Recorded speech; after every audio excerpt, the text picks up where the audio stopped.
Good afternoon and welcome back. I'm Pastor Mark Parsons. I'm one of the members of the Truth in Love ministry team. I am joined this afternoon by Gina Zimpeleman, who serves as our communications coordinator. She's joining us live from Wisconsin. Gina, how are things in Wisconsin today? They're good. No snow yet. Blue skies, but it is cold. It is cold. Any snow? No snow. No. We live kind of close to Lake Michigan, so my husband is fond of saying that it's cooler by the lake. I don't find himself funny, but very nice. Cooler by the lake. Well, yeah. Good. For those that have been joining us all day, we are trying to raise $20,000 for 4 different ministry initiatives.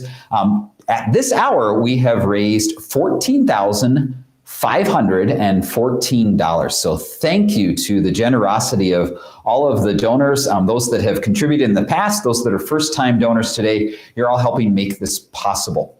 So Gina, I want to learn a little bit more about what you do. I know a lot about what you do, but the folks watching us today might not. So tell us a little bit about your role as communications coordinator.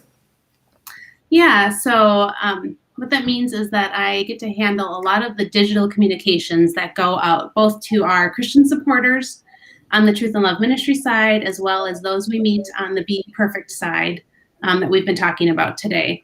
So that includes our blogs, witnessing resources, insights, prayer requests, devotions.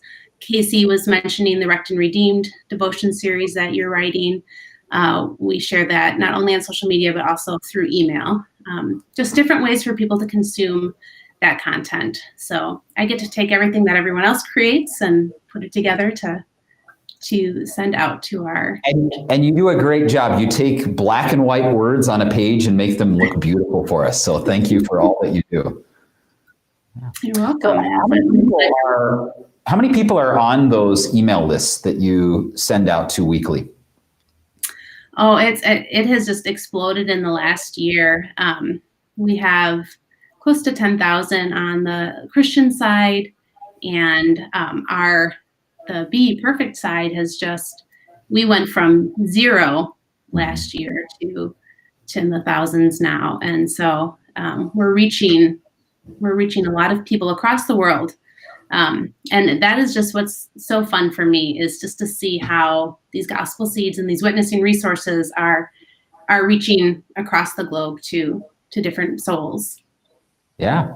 And I know that right now you're working on putting together kind of a welcome series for that Be Perfect side. One of the things we're really trying to do is better connect with and maybe even create more of a community with those folks that are communicating with us on the LDS side.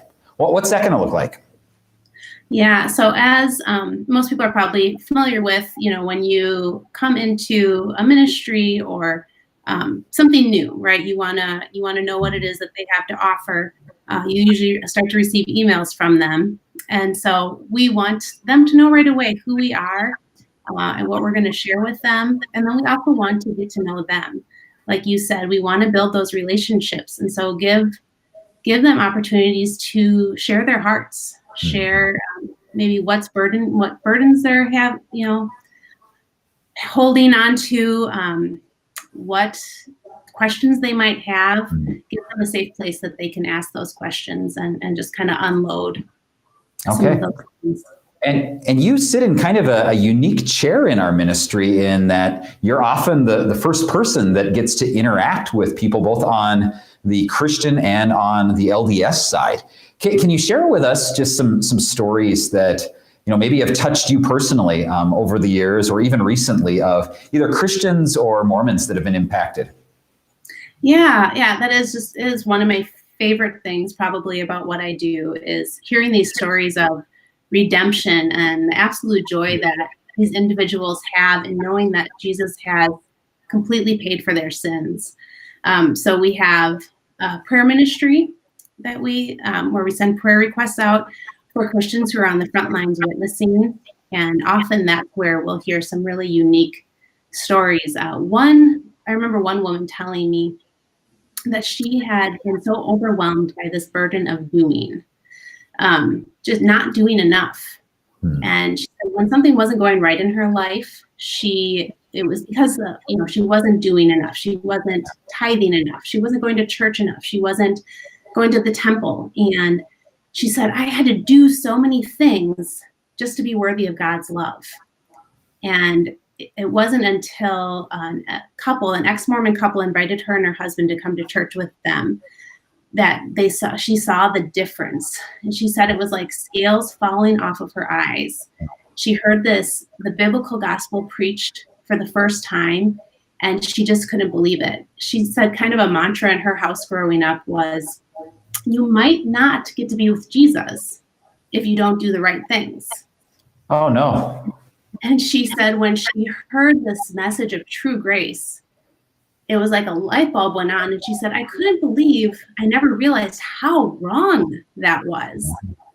And now she just loves to tell people that Jesus is enough, that in Jesus she's secure, and in his love truly is unconditional. And so she's somebody I often hear from. She shares prayer requests, and I love her story. And her story is one that was kind of an immediate, reaction, the Holy Spirit, produced faith right away. But that's not always the case, right? What was that?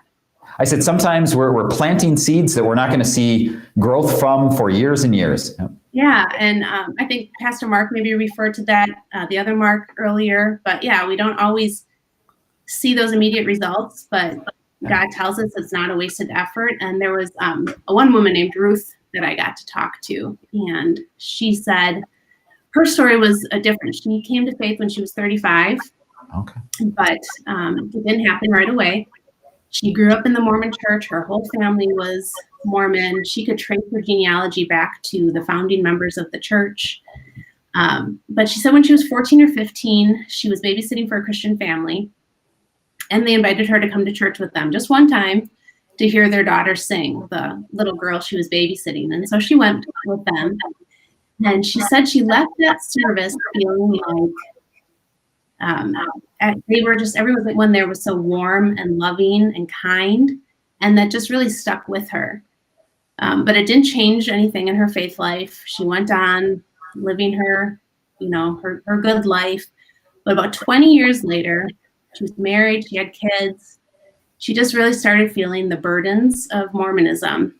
And she felt like, I'm not doing enough. I'm not, doing this right. So she started doing her temple recommend classes, trying to become a worthy member of the church. And she said that memory just kept nagging at her. Why were those people at church so kind to me? Why were they so loving?